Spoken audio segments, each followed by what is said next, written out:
ठीक है, हम आज की क्लास में बात करेंगे लॉज ऑफ थर्मोडायनेमिक्स। ये क्या होता है और क्यों इसकी जरूरत पड़ रही है।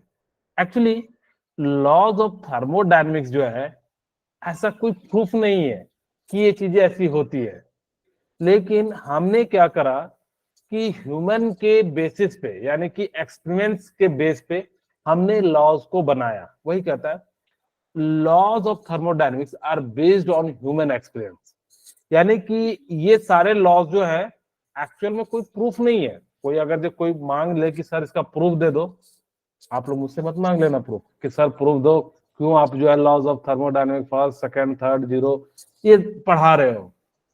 एक्चुअली देखा गया कि साइंटिस्ट के द्वारा उन्होंने जब कुछ एक्सपेरिमेंट्स किया तो उसके आधार पे इनको कुछ कंक्लूजन मिला, और उसके आधार पे जो है इन्होंने क्या बनाया, लॉज बनाया।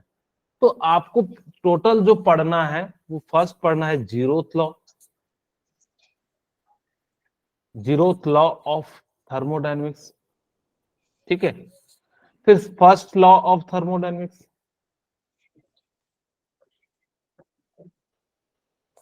उसके बाद सेकेंड लॉ ऑफ थर्मोडायनेमिक्स,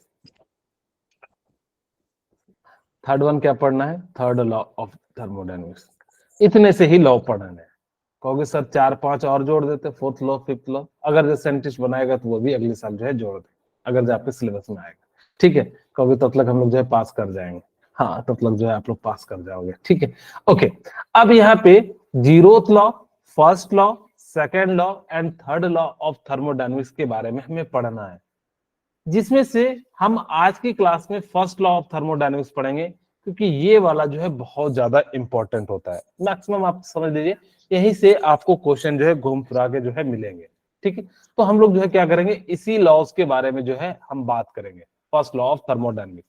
कहोगे सर जीरोथ लॉ, आपको बताएंगे जीरोथ लॉ बहुत ही छोटी सी लॉ है कि जब आपके पास क्या होगा कि सिस्टम जो होगा तो वहां पे क्या होगा कि कैसे एक दूसरे को ट्रांसफर करके जो है इक्विलिब्रियम आता है, तो हम आगे की क्लास में बताएंगे। ये zeroth law, second law, third law जो है एक छोटी सी क्लास में जो है आपको बता देंगे। ठीक है, ओके।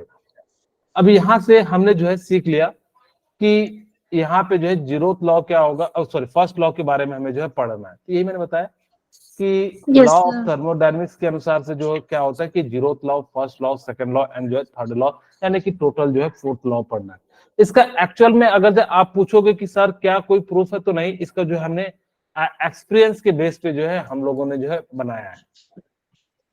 जो फर्स्ट लॉ ऑफ थर्मोडायनेमिक्स है उसको किसने दिया था, रॉबर्ट मेयर ने एंड हेल्महोल्ट्ज ने दिया था, यानी कि साइंटिस्ट थे जिन्होंने जो है फर्स्ट लॉ ऑफ थर्मोडायनेमिक्स। अगर मैं कहूं कि फर्स्ट लॉ ऑफ थर्मोडायनेमिक्स है क्या, एनर्जी तो can neither be created nor be destroyed. हाँ, यानी कि कंजर्वेशन ऑफ एनर्जी। अगर जो मैं सिंपल शब्दों में कहूं, फर्स्ट लॉ क्या है, कंजर्वेशन ऑफ एनर्जी। हाँ, फर्स्ट लॉ क्या है, कंजर्वेशन ऑफ एनर्जी। कहोगे सर ये तो हमने कई बार पढ़ा है, पढ़े हैं कि नहीं पढ़े हैं। Yes sir. ठीक है, अगर जब पढ़े हैं तो फिर कहोगे सर इसका यहाँ पे फिर क्या यूज है। एक्चुअली इन्होंने क्या करा, एक नाम दे दिया। हाँ, यस कि जो है यहाँ पे इनको नाम दे दिया कि किसके तहत हम इसको पढ़ रहे हैं, तो इसीलिए कंजर्वेशन ऑफ एनर्जी जो है वो क्या कहलाया, फर्स्ट लॉ। एक्चुअली अभी तक हम पढ़ रहे थे हाँ कि किसी के नाम नहीं था कि वो कहाँ पे है, लेकिन अब हम बात कर रहे हैं कि ये जो है हमें कहाँ पढ़ना है, फर्स्ट लॉ ऑफ थर्मोडायनेमिक्स में कंजर्वेशन ऑफ एनर्जी। तो कहोगे सर कंजर्वेशन ऑफ एनर्जी कहता क्या है, तो आप क्या लोगों को सभी हाँ मैंने निकाला था। ओके, तो यहाँ पे क्या कहा गया था, फर्स्ट लॉ ऑफ जो थर्मोडायनेमिक्स है, कंजर्वेशन ऑफ जो एनर्जी है, वो बेसिकली कहता है energy can not be created nor be destroyed, only change one form to another form. अगर कोई कहेगा, अंशु आप माइक म्यूट कर लीजिए। लगी करो ऐसे लगता है। अंशु पहले नहीं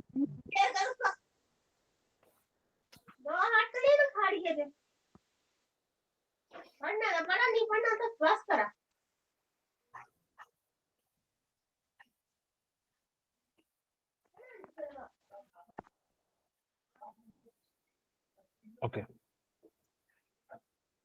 ठीक है। लाइफ में याद रखना, जिसके सामने चुनौतियां आती है वही आगे बढ़ता है। चुनौतियों से कभी नहीं घबराना। कई बार जो है ना, ये चुनौतियां आपको मजबूत करती है, ठीक है।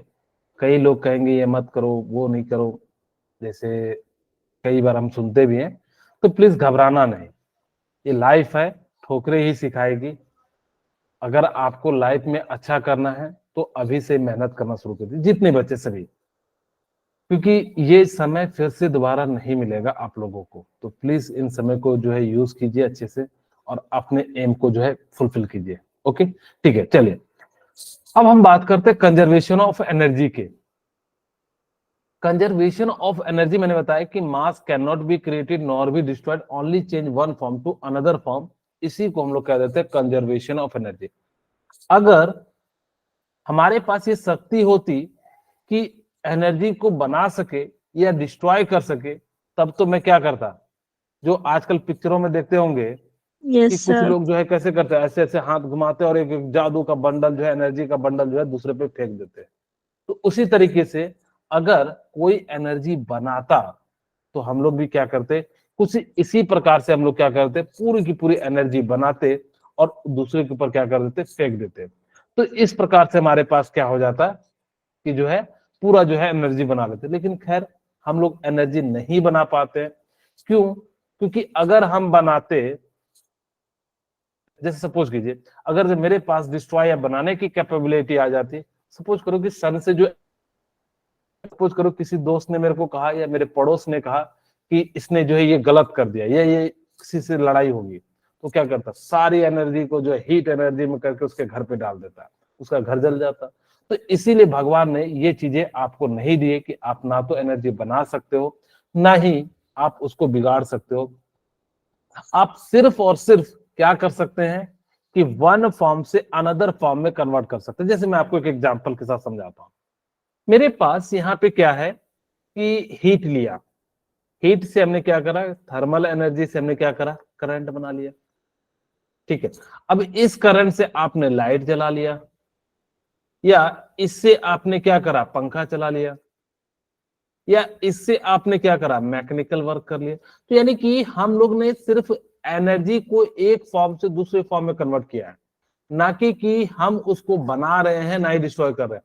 कोई कहेगा कि सर हमने हीट को तो इलेक्ट्रिसिटी में बनाया। एक्चुअल में आपने हीट को उसका बनाया नहीं है, आपने क्या करा, ठीक है, वन फॉर्म से अनदर फॉर्म में जो है कन्वर्ट किया है, ठीक है। जिस कारण से ये क्या हो जाता है, आपका जो है कंजर्वेशन ऑफ एनर्जी लॉज लगता है। ओके, मैंने आपको पहले बताया था कि total energy of universe constant. अगर ऐसा नहीं होता तो आप लोगों ने सुना होगा कि अमेजन के जंगल में कई बार जो है 3-3 महीने 4-4 महीने तक आग जलती रहती है। अगर सोचिए कितनी एनर्जी रिलीज होगी, कितना जो है, जब लाखों टन पानी डालते रहते हैं हेलीकॉप्टर से, फिर भी जो है नहीं बुझता है। तो इस कारण से अगर ऐसा होता कि हीट देने से उसकी एनर्जी बिगड़ जाती, तो हमारा जो है वो क्या हो जाता, पूरा जो है वो जो है सिस्टम चेंज हो जाता। दूसरा, आपको कह रहा है total energy of an isolated system always conserve. कहोगे सर ये आइसोलेटेड सिस्टम का मतलब क्या है? सिंगल सिस्टम की बात करो, जैसे अर्थ की हम बात करते हैं। अर्थ के अंदर बहुत सारी चीजें हैं, लेकिन हम अर्थ को अगर जो माने तो वो आइसोलेटेड सिस्टम है। अर्थ किसी के साथ कनेक्ट नहीं है। अगर वो किसी के साथ कनेक्ट नहीं है तो वो आइसोलेटेड सिस्टम है। तो वहां पे जो एनर्जी होगी वो ऑलवेज कांस्टेंट होगी। कहोगे सर क्या हम लोग, जैसे मान लो कि आपको कहोगे सर कौन सी चीजें आइसोलेटेड नहीं है, जैसे आपको एक एग्जांपल के रूप में समझाता हूँ। ठंड के समय जो जो लोहे की चीज होती है वो ठंडी हो जाती है। आप उसको पकड़ना देखना, थोड़ी देर के बाद जो है आपका जो है नॉर्मल हो जाता है। क्यों? आपकी बॉडी से हीट जो है वहां चली जाती है।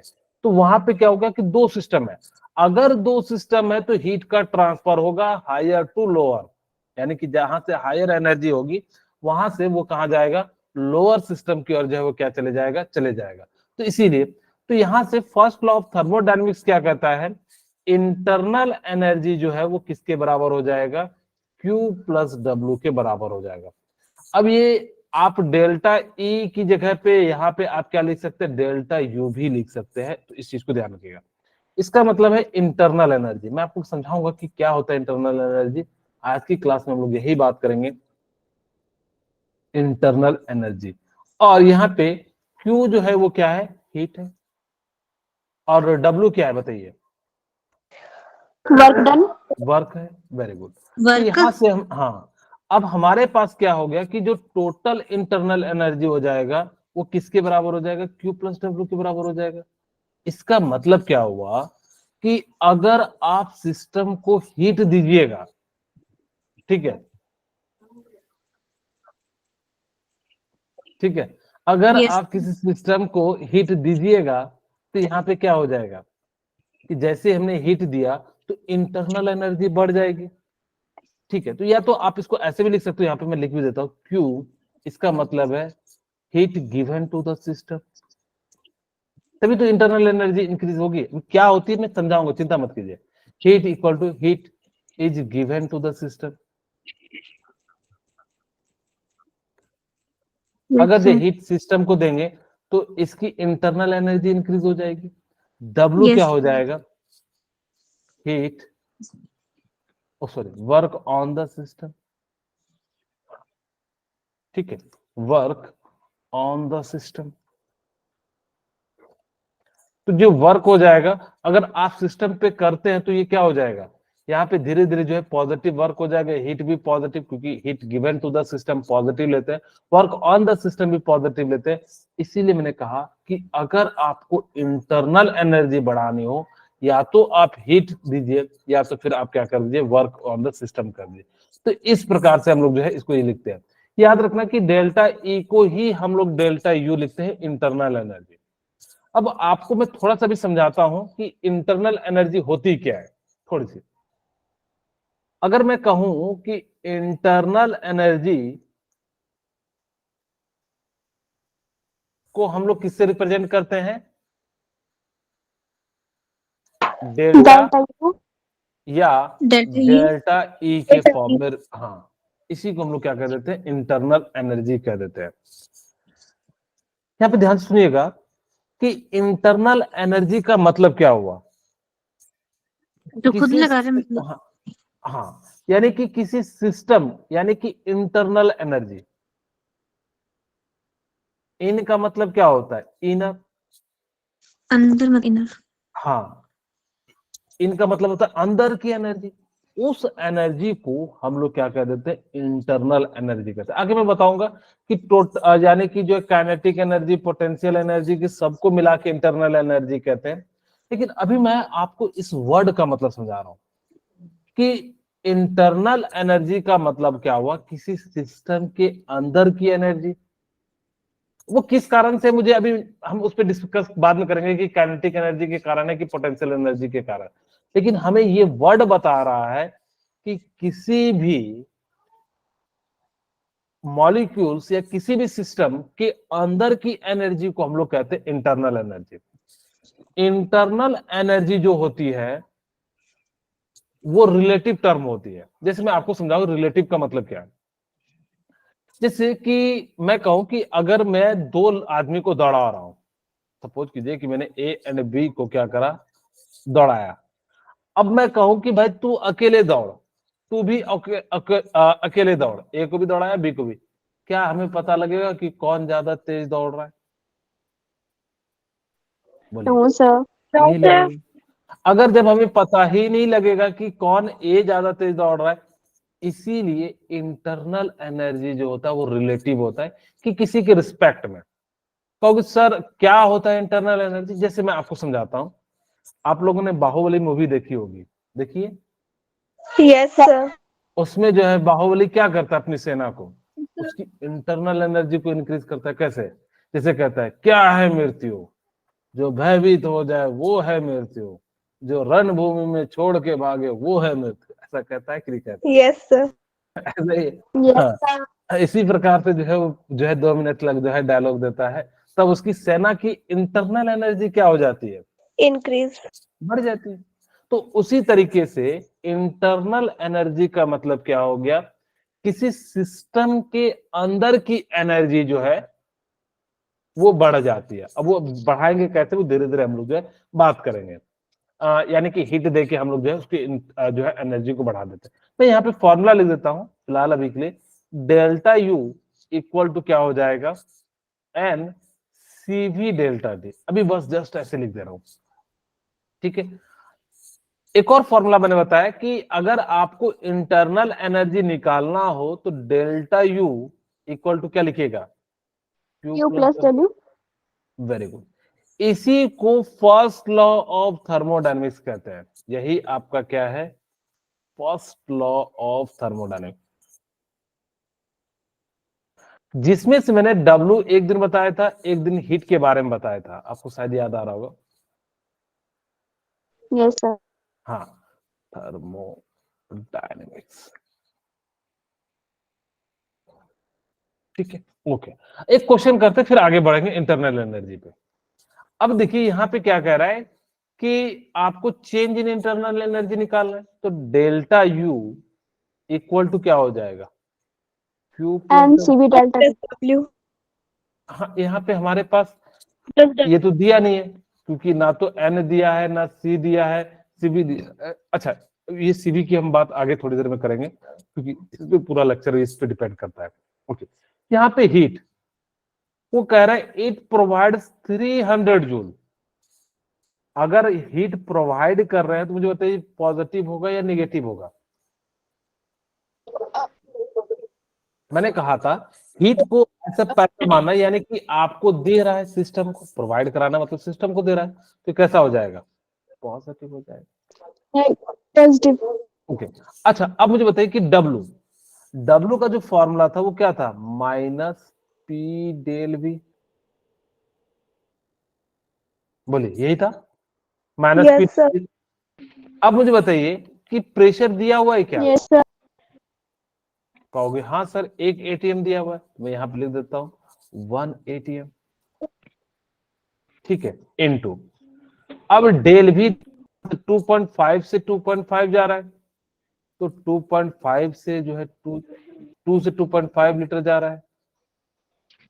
अब मुझे बताइए वर्क डन जो होगा, अगर मैं ऐसे लेता, अगर इस सिंबल का यूज नहीं करता तो कैसा आता, मैंने कहा था वॉल्यूम अगर इंक्रीज करेगा तो वॉल्यूम तो पॉजिटिव हो जाएगा, और जिसका वॉल्यूम पॉजिटिव होता है उसका वर्क नेगेटिव होता है। खैर हमने यहाँ पे Negative. फॉर्मूला, हाँ, यहाँ पे फॉर्मूला का यूज कर ले तो इस प्रकार से हम जो है सीधे सीधे लिख सकते हैं 300 प्लस 2.5 माइनस 2 तो कितना हो जाएगा, माइनस 0.5 ATM लीटर। बोलिए क्लियर है। Yes. मैंने आपको Yes, याद हो sir. तो मैंने Yes, 1 sir. ATM लीटर को आपको बताया था 101.3 जो बताया था। Okay, Yes, sir. मैं यहाँ पे अप्रोक्स ले लेता हूँ Yes, sir. 101, ठीक है। अब यहाँ पे हमने क्या करा कि 300 इन प्लस माइनस कर देता हूँ क्योंकि माइनस आ जाएगा, और इसको 0.5 से मल्टीप्लाई कीजिएगा तो 50.5 जूल आ जाएगा। कहोगे सर क्यों जूल में किया, क्योंकि ये जूल में था, अगर ये भी ATM लीटर में रहता तो नहीं करते, क्योंकि दोनों जो है यहाँ पे जूल जूल में है, इसीलिए हमने जो है क्या कर दिया, इसको कर दिया। अब यहाँ पे इसको सब्ट्रैक्ट कर दीजिए, 0.5 में यहाँ से 0 में से 5 जाएगा तो 5, और यहाँ से 9 में से 0 जाएगा तो 9, अच्छा 9 तो लिख दिए, और यहाँ पे हमारे पास जो है 9 में से 5 जाएगा तो 4, और ये 249.5, ठीक है। तो इस प्रकार से इतना जो है जूल आपके पास आंसर आ जाएगा। क्या आपको इतनी सी बात समझ आ गई। Yes, okay, sir. अब हम आगे बात करते हैं। कहते हैं इंटरनल एनर्जी जो होती है ना, क्योंकि हमें पूरी क्लास इंटरनल एनर्जी के बारे में ही बात करनी है, इंटरनल एनर्जी पे ही हम वर्क करेंगे, पूरा जो है आज की क्लास है। ओके, टोटल एनर्जी की मैं बात करूं कि पूरे, अगर जो कहीं पे भी टोटल एनर्जी क्या होगी, काइनेटिक एनर्जी। हम जो है यहाँ पे केमिकल एनर्जी जो है मॉलिक्यूल्स लेवल पे बात कर रहे हैं, काइनेटिक एनर्जी। पोटेंशियल एनर्जी, इसका मतलब क्या हो जाता है, काइनेटिक एनर्जी, ठीक है। काइनेटिक एनर्जी में भी होगा अलग अलग टाइप का, हम आगे बताएंगे। ये kinetic energy plus potential energy,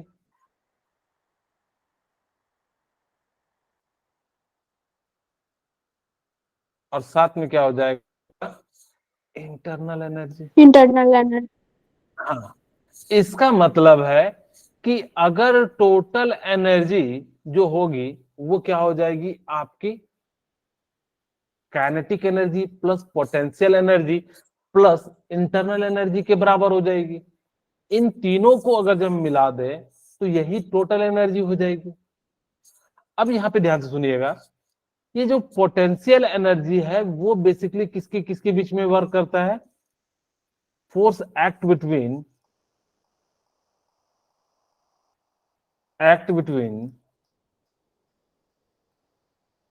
electron and nucleus.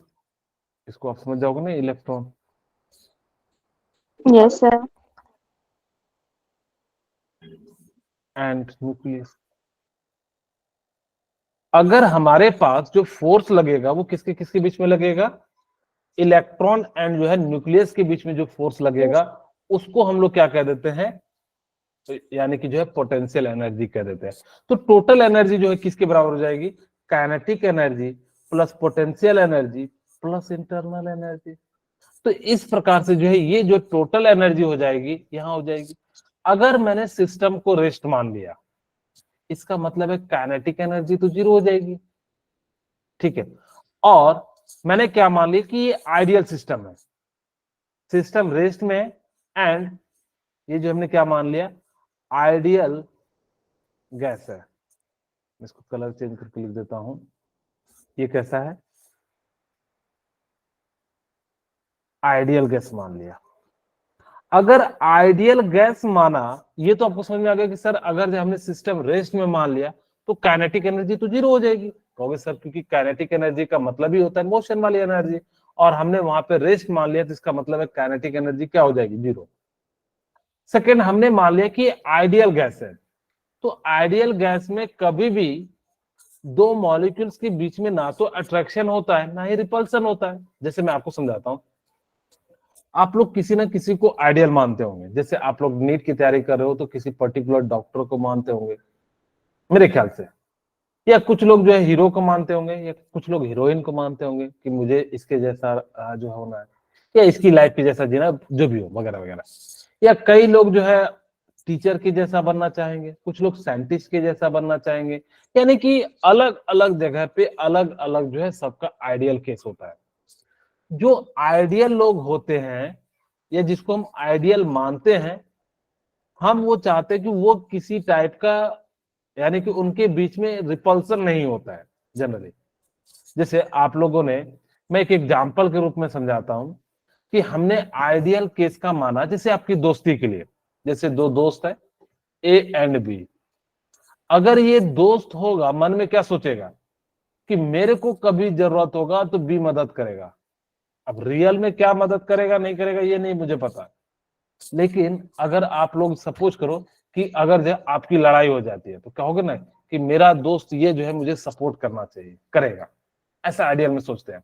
अब वो उस दिन मुकर जाए तो मुझे मत कहिएगा, वो आपकी दोस्ती की डिपेंड है, आपने कैसा दोस्ती किया, अच्छी दोस्ती किया है, पक्की किया है, कच्ची किया, वो मुझे नहीं पता। ठीक है, ओके। तो वो सारी चीजें जो है किस पे डिपेंड करता है? आपका जो है सिचुएशन पे। जैसे मैंने बताया भी था, आइडियल का मतलब जैसे हम ऐसा मानते हैं कि हमारी दोस्ती जो होनी चाहिए वो समुद्र से भी गहरी होनी चाहिए। अब सोचो समुद्र इतना गहरा है, उससे ज्यादा गहरा क्या होगा? ठीक है। फिर हम लोग कहते हैं कि हमारी दोस्ती ये जो पर्वत के जैसे अडिग होनी चाहिए, यानी कि कोई आंधी तूफान बम बम जो है कुछ भी डिस्ट्रॉय नहीं कर सके, इसका मतलब ये। लेकिन एक्चुअल में ऐसा होता है क्या? नहीं। तो इसीलिए, लेकिन हमने यहां मान लिया कि आइडियल केस है। अगर आइडियल केस है तो इसका मतलब है पोटेंशियल एनर्जी भी क्या हो जाएगी? 0। तो टोटल एनर्जी जो है किसके बराबर हो गई? इंटरनल एनर्जी के बराबर हो गई। तो इसीलिए अगर जो सिस्टम रेस्ट में है एंड और वो आइडियल केस है तो टोटल एनर्जी जो है किसके बराबर हो जाएगी? इंटरनल एनर्जी के बराबर हो जाएगी। क्या ये बात समझ में आ गई? Yes, sir. ओके। यहाँ तक जो है आप लोगों ने जो है सीख लिया कि इसकी जो है इसके बराबर हो जाएगी। ओके।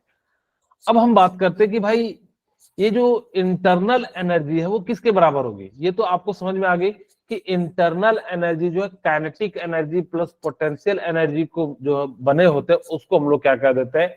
इंटरनल एनर्जी कह देते हैं। यहाँ पे देखो काइनेटिक एनर्जी जो है ना 3 टाइप की है। मैंने कहा भी था, आगे बताऊंगा कि काइनेटिक एनर्जी, एक होता है ट्रांजिशनल मॉलिक्यूल्स, एक होता है वाइब्रेशनल मॉलिक्यूल्स, एक होता है रोटेशनल मॉलिक्यूल्स।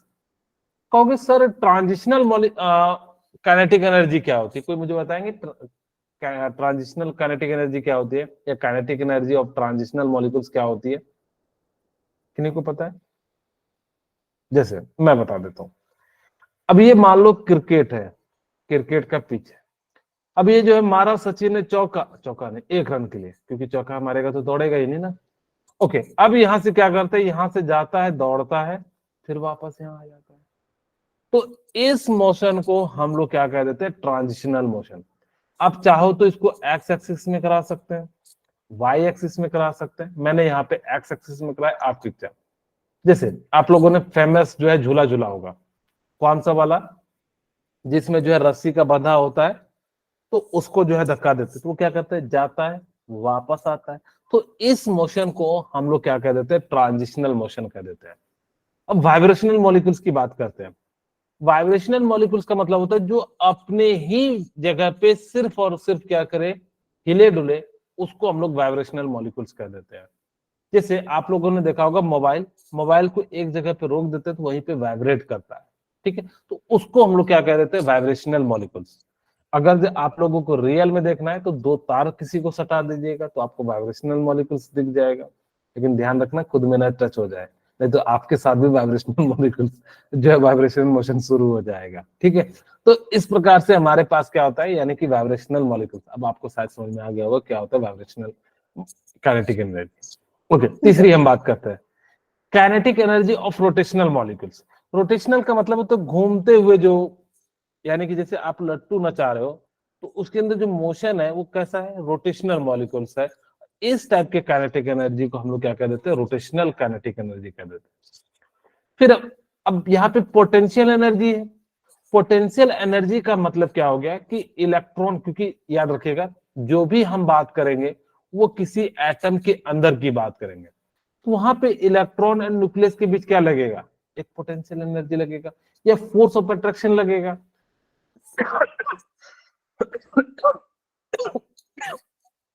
Just 1 minute.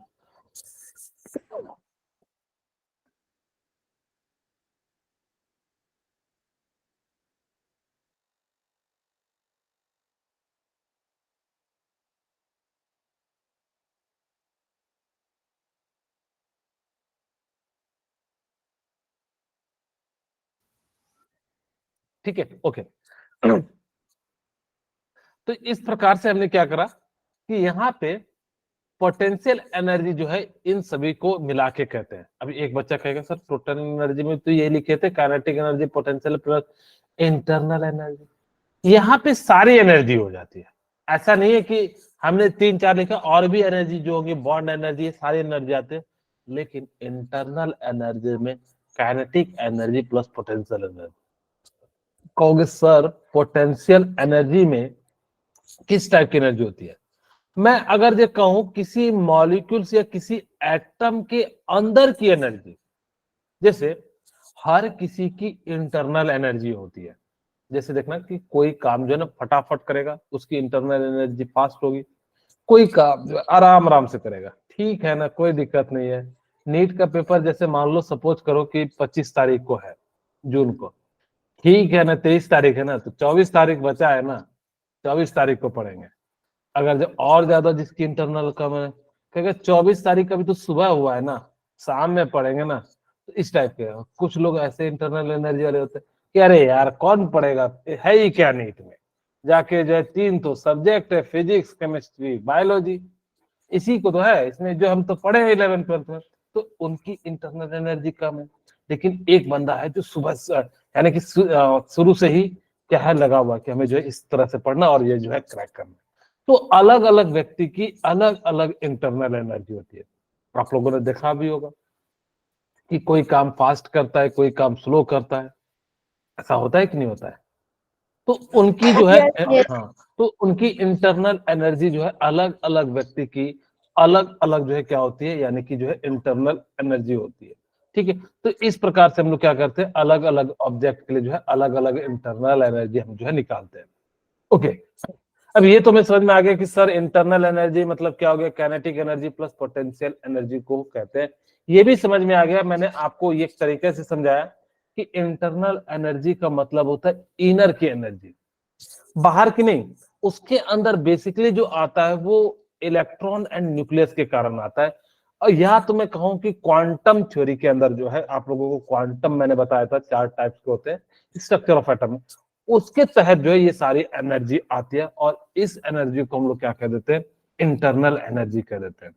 मेरे ख्याल से ये सारी बातें आपको थोड़ी थोड़ी अब जो है समझ में आ गई। Yes, sir. Okay, it is impossible to determine internal energy of system. अब एक बच्चा मुझसे कहा सर ये इम्पॉसिबल क्यों है? एक्चुअली मैंने बताया इंटरनल एनर्जी चेंज पे डिपेंड करती है। मैंने कहा 2 आदमी को दौड़ाऊं तो क्या मुझे पता चलेगा कि कौन तेज दौड़ रहा है? अलग अलग। एक को मैंने No, कहा कि sir. भाई दौड़ो, अब वो जो है दौड़ के आए, तो पता कब लगेगा? जब दोनों की सेम कंडीशन रखिएगा। अब एक को कहते थे ठीक है तू दौड़ क्या, फिर जो है दूसरे को दौड़ाते हैं, तो अलग अलग कंडीशन पे तो हम पता नहीं कर सकते ना कि भाई इंटर। तो वही कहता है, या जैसे मैं कहूं कि 2 व्यक्ति है, जैसे ए एंड बी, 2 स्टूडेंट है, व्यक्ति की जगह पे हम स्टूडेंट यूज करते हैं। अब एक ने 560 मार्क्स लाया, एक ने जो है 630 मार्क्स लाया। अब मुझे बताइए, मैं कहूं कि 720 के रेफरेंस में नहीं, मैं अगर 720 का रेफरेंस नहीं दूं, मुझे नहीं पता कि 720 ने दिया है। अब हो सकता है कि इसने 600 में से 560 लाए हो सकता है कि 720 में। तो जब तक आपके पास फिक्स रेफरेंस नहीं होगा तब तक आप इंटरनल एनर्जी नहीं निकाल सकते। इसीलिए हम इंटरनल एनर्जी जो निकालते हैं वो चेंज के फॉर्म में निकालते हैं, यानी कि डेल्टा के फॉर्म में निकालते हैं।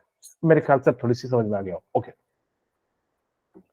अब यहां पे हम बात करते हैं कि इंटरनल एनर्जी जो होती है उसका जो फॉर्मूला होता है वो क्या हो जाता है, delta E equal to delta Q plus delta W. Delta E जो है वो क्या है आपका, इंटरनल एनर्जी। अच्छा इसको, हाँ इसको किससे, किसी और चीज से भी रिप्रेजेंट करते हैं, किससे करते हैं?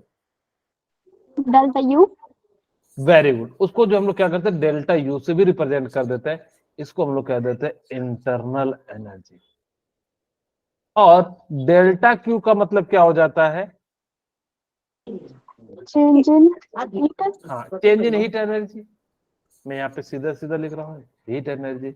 और डेल्टा डब्ल्यू का मतलब क्या हो जाता है? Work done. Work done. Work done. Very good.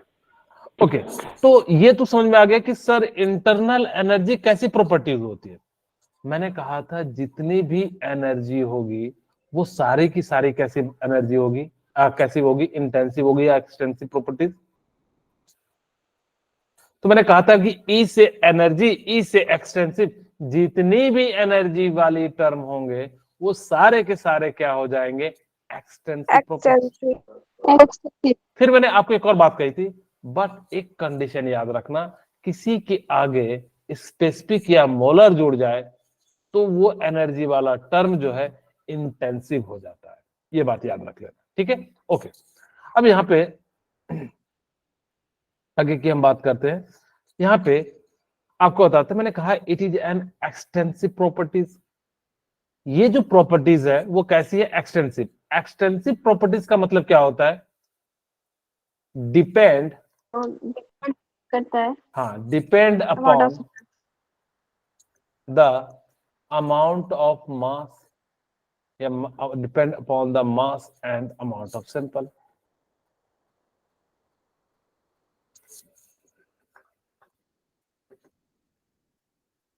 ठीक है, ये किस पे डिपेंड करता है, इस पे डिपेंड करता है। इस टाइप की प्रॉपर्टीज को एक्सटेंसिव, ये स्टेट फंक्शन होते हैं। एक और बात याद रखना, जितनी भी एक्सटेंसिव प्रॉपर्टीज होंगे वो सभी के सभी स्टेट फंक्शन होंगे। All extensive properties are state function. क्योंकि स्टेट फंक्शन का मतलब क्या होता है, which depend upon Initial and final position. which depend upon the initial and final point। ठीक है, जो इनिशियल एंड फाइनल पॉइंट पे डिपेंड करेगा उसको हम लोग स्टेट फंक्शन कहेंगे। जैसे ए से मैं चला, मेरे पास जाने के 1000 रास्ते हैं, ठीक है, तो यहां से चला एक ऐसा तरीका, ओहो, और एक तरीका यहां से चला। अगर मैंने मान लिया कि इसकी इंटरनल एनर्जी U1 है, इसकी इंटरनल एनर्जी U2 है, तो डेल्टा U इक्वल टू क्या हो जाएगा, आप किसी में भी से माइनस कर सकते हैं, U1 माइनस U2 या U2 minus U1, change in निकालना है, ठीक है। तो इस प्रकार से अगर यहाँ पे मेरे को कहता उल्टा, अगर ऐसा चलता यानी कि जो है इधर नीचे की डायरेक्शन कर देता, तब U2 minus final minus initial कर देते। खैर यहाँ पे दोनों पहुंच रहा है तो इसलिए हमने चेंज निकाला, ओके, कि कौन कितना जानता है।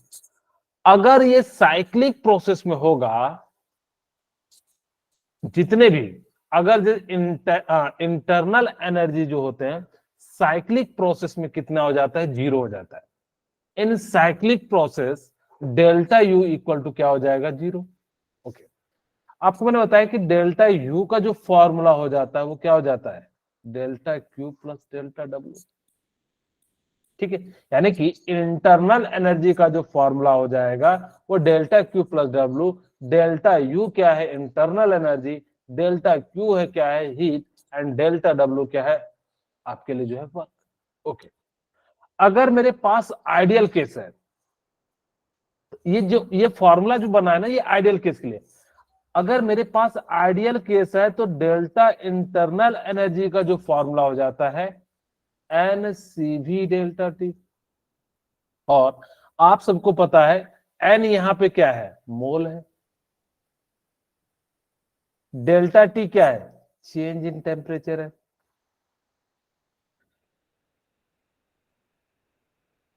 ठीक है, चेंज इन टेम्परेचर। CV क्या है, मोलर स्पेसिफिक हीट कैपेसिटी या स्पेसिफिक हीट कैपेसिटी, याद आ रहा है आपको, पिछली क्लास में बताया था, Yes, sir. Specific heat capacity, ठीक है। CV की वैल्यू कैसे निकालते हैं, F/2R, कैसे निकालते हैं, F/2R।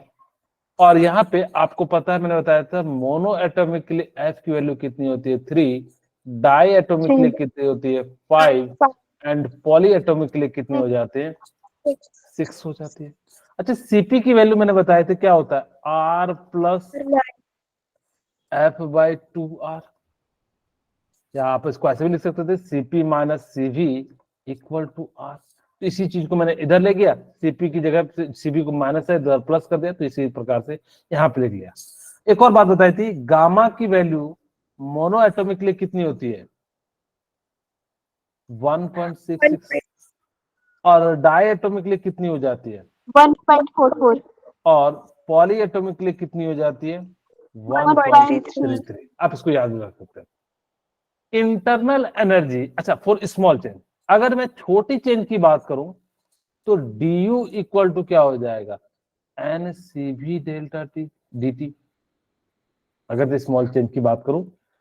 अब यहाँ पे आपको खुद ही दिख रहा होगा कि सर यहाँ पे CV का मतलब क्यों ले रहे हो। एक्चुअल में बताऊं तो किसी भी मॉलिक्यूल्स की बात करोगे उसका तो वॉल्यूम कांस्टेंट ही रहेगा, क्योंकि आप इनर के एनर्जी की बात कर रहे हो ना। अब मेरा इनर एनर्जी की बात करूं, क्या मेरा वॉल्यूम चेंज होगा क्या, no sir, नहीं होगा।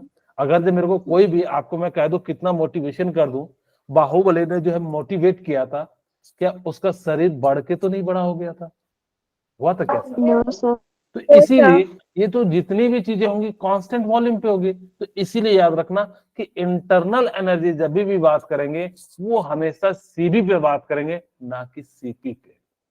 कांस्टेंट हम प्रेशर नहीं रख सकते हैं। अगर जब किसी को गुस्सा आ गया, इंटरनल एनर्जी बढ़ गई, क्या उसका प्रेशर अभी भी सेम रहेगा क्या,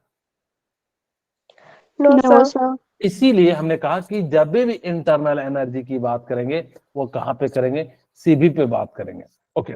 एक क्वेश्चन पूछा जाता है कि internal energy of all ideal gases equal to kinetic energy of its molecules. क्यों ऐसा होता है कि सारी की सारी एनर्जी जो है आइडियल, यानी कि internal energy of ideal gas जो है वो किसकी बराबर हो जाती है? Kinetic energy of its molecules. अगर मैं इंटरनल एनर्जी की बात करूं तो मेरे पास काइनेटिक एनर्जी था, मैं तीनों एनर्जी को एक ही साथ लिख रहा हूं। मेरे पास पोटेंशियल एनर्जी था, यही तो था मेरे पास काइनेटिक एनर्जी का फॉर्मूला। Yes sir. ठीक है, अब यहाँ पे जो है आइडियल केस है। अगर आइडियल केस था तो मैंने कहा था कि भाई दो मॉलिक्यूल के बीच में अट्रैक्शन ना ही होगा ना ही रिपल्सन होगा। अगर नहीं होगा तो ये वैल्यू क्या हो जाएगी? जीरो। इस कारण से दोनों की काइनेटिक एनर्जी क्या हो जाती है? आइडियल केस में जो है सेम हो जाती है। बोलिए, यहां तक मेरे ख्याल से समझ में आ गया होगा। ओके, अब हम Yes, sir. एक क्वेश्चन की बात करते हैं। आपको मैंने साइन कन्वेंशन बताया था, मैं बता देता हूं कि अगर वॉल्यूम वर्क डन, मैं ऐसे लिख देता हूं, वॉल्यूम अगर पॉजिटिव होगा, यहां पे मैं लिख देता हूं वॉल्यूम अगर पॉजिटिव होगा, कैसे लिखूंगा? वर्क डन नेगेटिव होगा। हाँ, वॉल्यूम पॉजिटिव होगा तो वर्क डन क्या हो जाएगा? निगेटिव हो जाएगा। अगर वॉल्यूम निगेटिव होगा तो वर्क डन क्या हो जाएगा? पॉजिटिव हो जाएगा। अगर हीट दे रहे होंगे तो पॉजिटिव लीजिएगा, हीट ले रहे होंगे तो आप इसको निगेटिव ले लीजिएगा। ओके, कह रहा है if 500 calories of heat energy are added to system. ये क्या कर रहा है कि 500 कैलोरीज की हीट एनर्जी को ऐड कर रहा है। इसका मतलब क्यों दिया हुआ है 500? ओके, अब हमें ये देखना है कि इसका नेगेटिव आएगा कि पॉजिटिव। क्या कह रहा है? 500 calories of heat are added. Added का मतलब क्या हुआ? दे रहा है या ले रहा है? देना। दे रहा है। Very good. अगर जब इसको एनर्जी दे रहा है तो पॉजिटिव लेंगे या निगेटिव ले रहे हैं? Sir positive. पॉजिटिव। तो यहाँ पे क्यू जो है पॉजिटिव हो जाएगा। And the system does 350 calories work. W जो है वो 350 दिया हुआ है। अब ये क्या कह रहा है? वर्क ऑन द सिस्टम होता तो पॉजिटिव होता, लेकिन वर्क ऑन द सराउंडिंग है, यानी कि इसका मतलब है कि उसका वॉल्यूम बढ़ रहा होगा। क्यों? क्योंकि वो सिस्टम पे वर्क कर रहा है। ऐसे समझिए कि मैं किसी पिस्टन को ऐसे लेके खड़ा हूं, अगर उसने मेरे को धक्का दे दिया, ऊपर की ओर फेंक दिया, अब इतना ऊपर मत फेंकवा दीजिएगा कि जो है ऊपर ही चले जाऊं, तो यानी कि थोड़ा सा ऊपर फेंका, तो यहाँ पे वर्क कैसा आ जाएगा? निगेटिव। इसका मतलब वॉल्यूम आपका क्या हुआ? इंक्रीज हुआ। इंक्रीज होगा तो वर्क डन कैसा हो जाएगा? निगेटिव हो जाएगा। ओके, इंटरनल एनर्जी निकालना है तो आपके पास क्या हो जाएगा? डेल्टा यू इक्वल टू क्या हो जाएगा? Delta Q minus delta Q W. Plus W. अब क्यू की वैल्यू 500 है और इसकी वैल्यू कितनी है? 350। यहां से हमने जो इसको सॉल्व किया तो कितना आ गया? 150 कैलोरीज आ गया। तो इस प्रकार से आपको जो है क्वेश्चन को सॉल्व करना। नेक्स्ट क्वेश्चन, अब देखिए ध्यान से, आपके सामने दो क्वेश्चन यानी कि 3 क्वेश्चन दिया हुआ है। हमको पता है Q इक्वल टू क्या फॉर्मूला होता है? बताइए। M C delta T. अब यहाँ पे कांस्टेंट प्रेशर है तो सीपी डेल्टा टी हो जाएगा। बोलिए, क्लियर है? सीपी क्यों लिए? क्योंकि यहाँ पे कांस्टेंट प्रेशर है। मोल कितना दिया हुआ है? 0.5। सीपी की वैल्यू कितनी हो जाएगी? 7 calorie into delta T, change in temperature. आप इसको केल्विन में कन्वर्ट कर लो, केल्विन में कन्वर्ट करने के बाद जो डिफरेंस करो। और मैं आपको बताऊं कि जब भी डिफरेंस हो ना तो सेल्सियस और केल्विन में तो सेम ही आ जाता है। तो यहाँ पे हमारे पास कितना आ गया? यानी कि 100 आ गया। ओके, अब इस प्रकार से हमने लिखा। अब हमने इसको मल्टीप्लाई कर दिया तो यहाँ पे 3.5 और ये कितना हो जाएगा? 100, यानी कि कितना हो जाएगा? 10, यानी कि जो है 335 हो जाएगा। एक बार चेक कर लेते हैं। 3.5 इंटू 100, यहां से 10 तो 350 हो जाएगा। ठीक है, ये कितना हो गया कैलोरीज? ओके, कहोगे ठीक है सर। अब हमारे पास डेल्टा यू का मैंने आपको फॉर्मूला बताया था, एन यहाँ पे सीबी लिखेंगे या सीपी लिखेंगे? CP CB. हमने कहा था कि इंटरनल एनर्जी में कभी भी वॉल्यूम चेंज नहीं होता, हमेशा जो है क्या होता है, प्रेशर कभी भी चेंज नहीं, वॉल्यूम कभी भी चेंज नहीं होता है, इसलिए हम लोग जो है सीबी के फॉर्म में ले लेते हैं। ओके, एन की वैल्यू आपको पता है 0.5। अब आपको सीबी की वैल्यू नहीं पता, लेकिन मैंने आपको सीबी की वैल्यू निकालने के लिए बताया था F/2R। याद आ रहा है? फॉर्मूला बताया था yes sir, आपको। मैंने कहा था कि F ये कैसा एटॉमिक है, डाई एटॉमिक है, ट्राई एटॉमिक है, या पॉली एटॉमिक है, या मोनो एटॉमिक है? diatomic diatomic. Diatomic के लिए F कितना लेते हैं? 5 5, यानी कि कितना हो जाएगा 5/2। और R यहाँ पे कैलोरीज में, तो R की वैल्यू 2 कैलोरीज के करीब करीब होती है कैलोरीज में, तो हमने यहाँ पे R की वैल्यू कितनी ले ली? 2 ले ली। और ये 2 से 2 कट जाएगा, तो यानी कि कितना आ गया? सीबी की जगह 5 लिख दो into 100।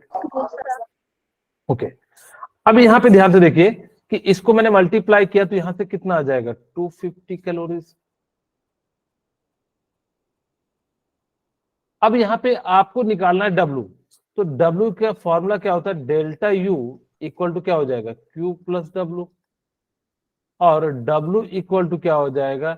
Delta U minus Q। और यहां से डेल्टा U की वैल्यू कितनी है? 350 माइनस 250 इक्वल टू 100 कैलोरीज। तो इस प्रकार से हम लोग क्या कर सकते हैं? इनकी वैल्यूज को हम निकाल सकते हैं। अब हमारे पास नेक्स्ट क्वेश्चन है, बेसिकली आपको delta Q by delta W का रेशियो निकालना है, वो भी किस फॉर्म में? गामा के फॉर्म में निकालना है। तो हम लोग निकालते हैं। आपको मैं थोड़ी सी पहले जो है कुछ जो है डेल्टा क्यू का फॉर्मूला बताता हूं। डेल्टा क्यू का आइसोबारिक प्रोसेस है, तो क्या फॉर्मूला हो जाएगा? एन सीपी, क्योंकि जब वो आइसोबारिक है तो प्रेशर कांस्टेंट होगा, तो NCP delta T. Okay, delta W को भी हम लोग इसी फॉर्म में लाते हैं, लेकिन डेल्टा डब्ल्यू के लिए तो पी डेल भी है, तो यहाँ तो इस फॉर्म में नहीं आएगा, गामा के फॉर्म में लाना है तभी तो होगा। हम एक काम कर सकते हैं, delta U equal to Q plus W लिख सकते हैं, और W Yes, sir. Equal to क्या लिख सकते हैं? Delta U minus -2 okay, delta U का फॉर्मूला आप सभी को पता है, N CP delta T. Q का, सॉरी सीबी होगा ना, पहले क्यू CV है, हाँ, एन सीबी डेल्टा टी। और क्यू की जगह हम क्या लिख सकते हैं? N CP delta T. अब हमें डेल्टा क्यू बाई किसका रेशियो निकालना है? डेल्टा डब्ल्यू का। ठीक है, यहाँ पे डेल्टा डाल देते हैं। ओके, तो डेल्टा क्यू की जगह पे हम लोग क्या लिख सकते हैं बताइए? Okay, NCP delta T very good, N CP delta T. और डेल्टा डब्ल्यू की जगह हम क्या लिख सकते हैं? N NCB delta T minus NCP delta T good. Okay, क्या एन और डेल्टा टी तीनों में कॉमन है? yes sir yes sir, तो यहाँ पे तो इसको मैं ऐसा लिख देता हूँ, CP divided by CV minus CP. Clear है? yes yes sir या N delta T N delta T N delta T, तो ऊपर में सीपी बचा नीचे। अब मैंने क्या करा कि सीबी से डिवाइड कर दिया। अगर जो मैंने सीबी से डिवाइड कर दिया, तो CP divided by CV equal to क्या हो जाएगा? CV divided by CV minus CP divided by CV. बोलिए, अब इसी चीज को सीपी बाय सीबी को हम लोग क्या लिखते हैं? क्या गामा लिखते हैं क्या? सीपी डिवाइडेड बाय सीबी को हम लोग क्या लिखते हैं? गामा लिखते हैं। यहाँ पे हमने क्या लिख दिया? गामा लिख दिया। और सीबी बाय सीबी को 1 लिख देंगे, और सीपी बाय सीबी को हम लोग क्या लिख देंगे? गामा लिख देंगे। अब मुझे बताइए कि इसका राइट आंसर क्या होगा?